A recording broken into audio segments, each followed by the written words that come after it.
বিয়ের পরে this is most important, you have to change your personality. ব্যক্তিত্ব change করতে হবে, এটা আমি আগেও বলেছিলাম। বিয়ের পরে বড় দায়িত্ব হচ্ছে স্বামীর জন্য ব্যক্তিত্ব চেঞ্জ করা। কেমনে? আগে ছিল 20 জন বন্ধু, কমান ওটা 2-এ নিয়ে আসেন, ওটা 3-এ নিয়ে আসেন।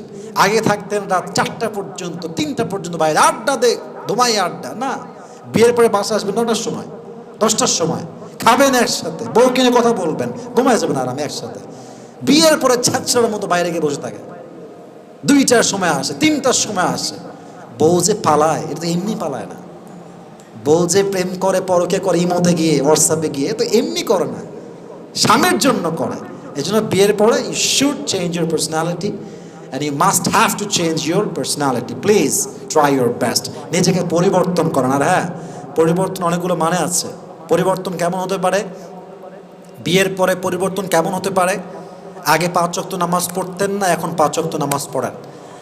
আগে চুলে কারেন দেন টিকটকারের মতো, এই পাশেও না এই পাশেও না, সামনে একদম বিশাল সজারুর মতো, চেঞ্জ করেন। আগে পড়তেন ছিঁড়া লুঙ্গি, এখন ভালো প্যান্ট পরেন, ভালো পায়জামা পরেন। আগে কিছুই মাখতেন না, কোনো পারফিউম নাই, আতর নাই, কোনো আতর মাখেন। নিজেকে যত সুন্দর রাখবেন, আপনার বউ আপনাকে তত বেশি ভালোবাসবে। কথা ঠিক কিনা বলো যুবক ভাইরা? So you should change your personality. আপনার অবশ্যই উচিত আপনার ব্যক্তিত্ব চেঞ্জ করা। আর দুটি বলছি, ভেরি শর্টকাটে বলছি।